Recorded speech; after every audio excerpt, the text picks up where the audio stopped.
of my younger sisters who had fallen into the foster care system. And I was sitting there in the courtroom with somebody I grew up with.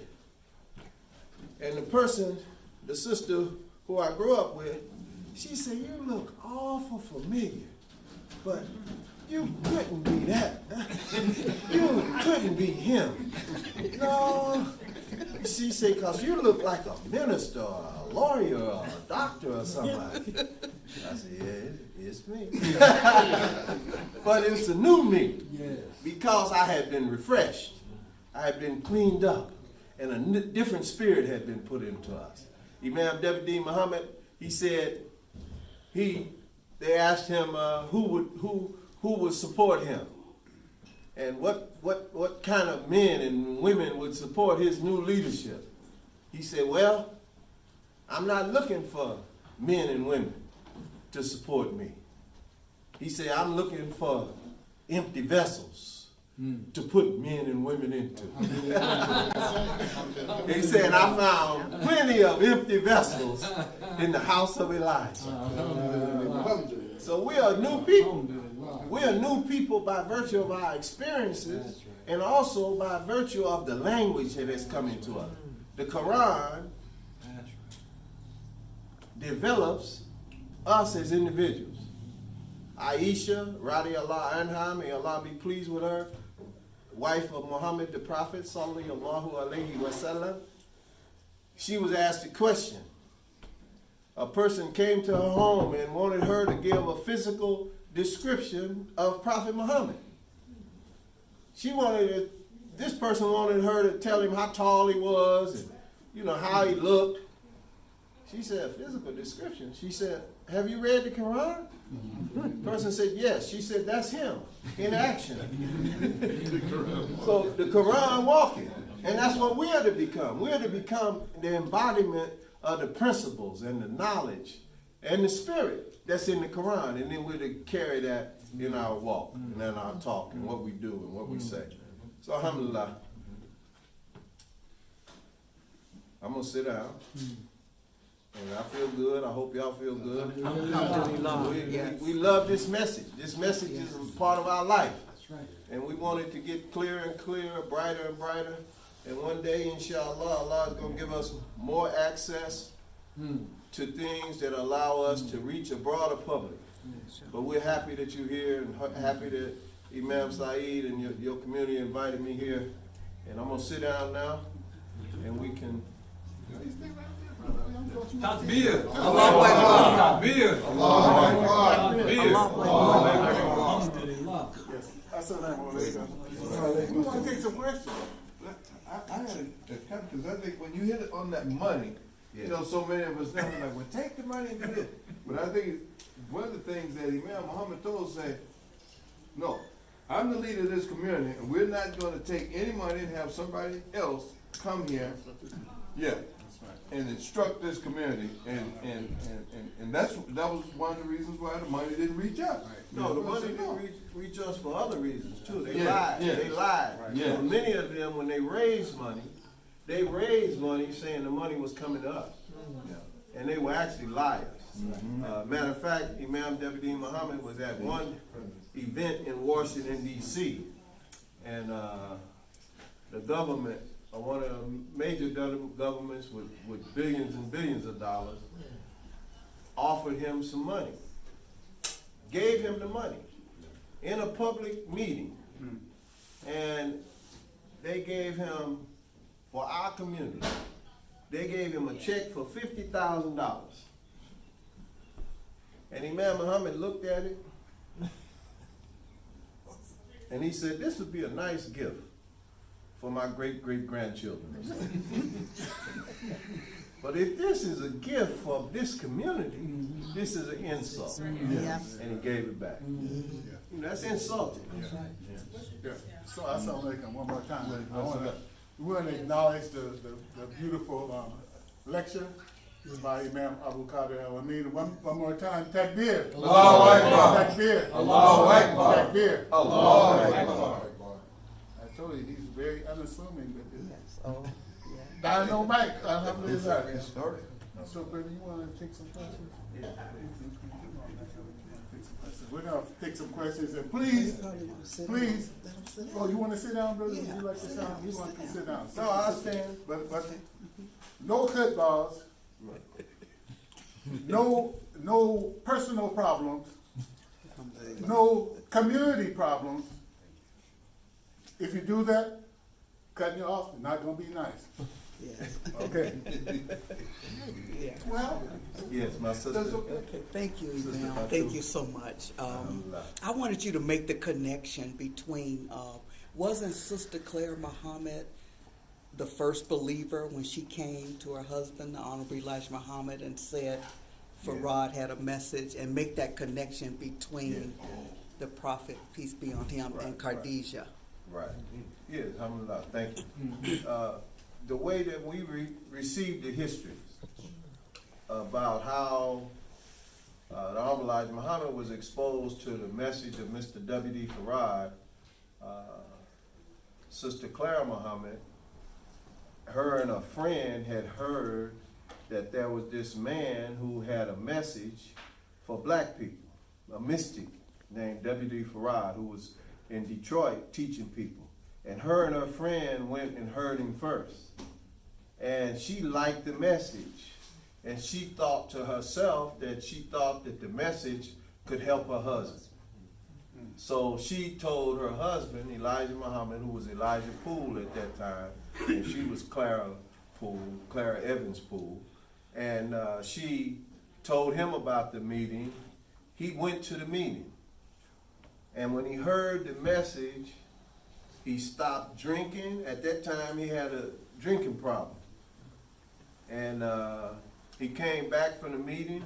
I think he said he had 10 cents. He gave 10 cents in charity. And he went home and he told Clara that they were going to be a part of that movement, and told her to give all the pork away. Throw the pork away. She said, throw it away. She said conditions were real bad, and she wanted to respect what her husband told her, but she said she couldn't take it upon herself to throw it away, so she gave it to a friend who was still eating pork. But that was the beginning. And then he became one of the best students.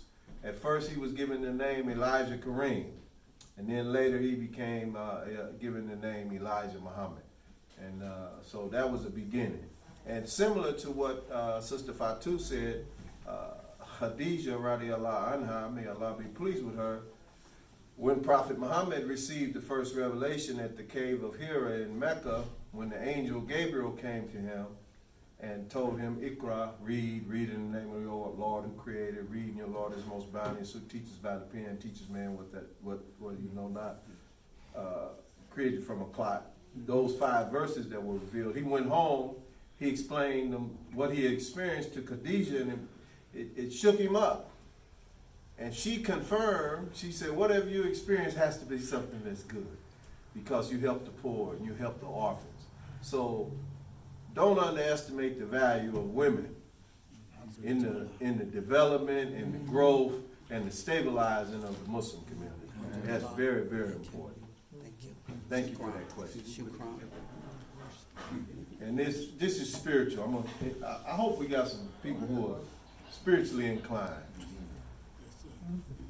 It's a hadith where Prophet Muhammad sallallahu alaihi wasallam, he said, meet him at the pool. Meet him at the fountain of abundance. Kawtha, right? We met him at the pool. Elijah Poole and Clara Evans Poole. We met him through that gene pool. And that's a blessing. It's a blessing for us. And we have to look at our history for ourselves. You know, I grew up with a very popular father. My father was popular. Everybody in the town where we grew up knew my father. He was a very respected man. So all my friends, man, your daddy's so cool. He wasn't cool to me. He was my daddy. He was the one that told me what time to come home, what time to be in the house, what time to do my chores. He was the one to punish me when I didn't do my homework and get good grades. So I didn't look at him as cool. So a lot of times outsiders, they can have their view of what's going on with you and your history and your circumstance, but they don't know what you know. So the people who don't want to accept the validity of us coming to Islam this way, through the Nation of Islam experience, they don't know what we know. And I was having a conversation with some young men. They said, how could you follow Elijah Muhammad when it was Elijah Muhammad's followers that killed Malcolm? How could you even be attracted to that? I said, I was attracted to what Malcolm was attracted to. Same thing. I didn't know nothing about that. I still don't know nothing about that. I know what people say, but I don't know anything about that. And I know that it was a development for me. It was a process of growth and development for most of us, you know. And even those people who brought Islam to African American community from other sources, the Ahmadis, they reached people like McCoy Tyner, Ahmad Jamal, you know, some of those musicians, popular musicians, Art Blakely. All of them became Muslims through the Ahmadi movement. And African Americans will hold that up and say, well, the Ahmadis, those people, they came to Islam, they didn't come to Islam before through Elijah Muhammad. What they came through, that was better than that. But they had Ghulam Ahmad. That's right. It was all mixed up too. They had brothers in St. Louis in the 40s wearing Pakistani wool fezzes in the summer, burning up on the bus, promoting their message, and they outgrew that. Some of those people now are following the Quran, following the life of the Prophet Muhammad sallallahu alaihi wasallam, but that was a part of the developmental process. There was a imam, that African American militant imams. They refer to him as being one of the first imams, Wali Akram, out of Ohio, the first mosque among African Americans, Wali Akram. They had a strong community. One of the brothers got to ask Imam Wali Akram, he said, how did y'all grow so fast? How did y'all get those 200 members so quick? His answer messed them up. He said, we had to kill a lot of niggas.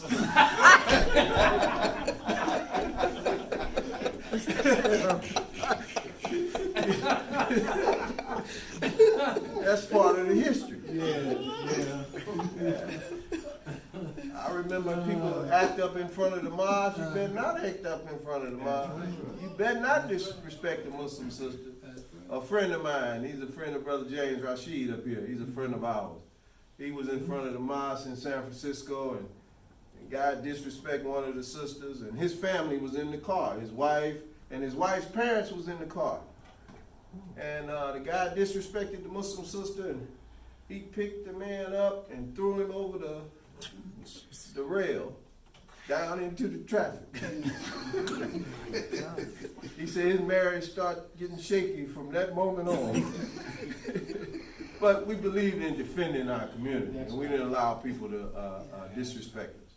You know, that's part of every people is like that. They will defend themselves, and they have a right to. So we have a right to defend our position too, and we try to do it with intelligence, and we don't like to use force. But self-preservation is the first law of nature. You know. We have to preserve ourselves, and we have to be able to defend our community. So, alhamdulillah. Any other questions or statements? So, alhamdulillah. We're going to enjoy this evening, and I think there's still some refreshments here. Please patronize the vendors. One of the reasons, Imam Askia, when we reconnected a few months ago, we were in Berkeley, California, and there was a conference there at Zaytuna College, and the theme of the conference was an academic examination of Elijah Muhammad's contribution to the ministry of Imam W. Muhammad. And it was conference where we had men and women who evolved from that experience that are well-respected leaders and teachers and educators in the Muslim community. The conference was so good that the spirit was so high. Any of y'all ever attended a Ramadan session with Imam Muhammad in Chicago? It was that kind of level of excitement and intellectual stimulation and spiritual. I had to get up and walk out 2 or 3 times I was crying. because I was crying. Sisters' presentations were so strong, I said, man, Strong. let me go out and wash my face. I didn't want to be seen in there with snot running out of the nose, but it touched your heart. And we have those presentations available. 5 CDs, and they're very professionally done. DVDs, you can watch it. And it was marvelous. And Zaytuna College, we're really indebted to them because we're a poor community. We had people came from Washington, D.C., from Indiana, from Atlanta, Philadelphia, Los Angeles, all over the country. Texas, Florida, these are the presenters. We didn't have to pay a dime. Zaytuna College took care of everything. Took care of all the hotel rooms, took care of all of the travel accommodations, and we worked on the conference for about 11 months. Sister Clara Muhammad from Washington, D.C., it was her brainchild. She presented the idea of telling our history and recording our history so that it doesn't get distorted. And she selected the people who she wanted to present and things like that. And it turned out to be marvelous. So we're really indebted to her, and we're thankful to Imam Hamza Yusuf, Imam Zayd Shachter, Dr. Hatem Baziar for allowing us the use of that facility. And they're making a lot of progress, and they're developing the next generation of leaders, preparing people with scholarly qualifications to represent our religion. And some of our young people, they have more at their access than we had when we got started. Some of them already graduated from college. Some of them have gone overseas and studied and mastered the language. And, you know, we got on-the-job training. You know, given the job, given the responsibility, and, you know, hope you got some tools to work with. So we're grateful. Did you tell them about the campus? Yes, Zaytuna College, originally, I think it's 7 years old now. I think it's 7 years old. Maybe it's 9 years old. 9 years old. And they, originally, they were renting a facility in Berkeley. They outgrew that facility, and Imam Zayd Shachter, during Ramadan, about 4 or 5 years ago, he did a fundraiser, 30 days. He did a fundraiser at a different city all over the country, 30 days during the month of Ramadan. Every night he was at a different city raising money for the college. So then they purchased the college.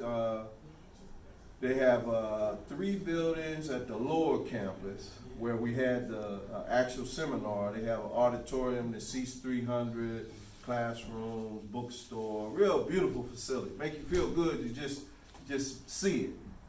And then recently, they have 2 buildings where they have housing for the men that are in that neighborhood. And then they have recently purchased 20 acres in Tilden Park, which is in the Berkeley Hills. And it's a beautiful campus there. They have facilities, dorm facilities for the women who are going to the college there. It's a very diverse staff. You know, African American scholars are teaching there, some from our community. Imam bin Ali Hamid, his mother and father were members of the community of the Nation of Islam in Philadelphia. And they sent him overseas to study. He's got his doctorate degree, studied over in Qatar, in Morocco. A lot of wonderful situation for us in our community. And it's a beautiful facility. They're sitting on 20 acres overlooking one of the most beautiful areas you could imagine in Berkeley, California. They just wanna hang out. Yeah. Did he tell you how they got their property? That last property they bought?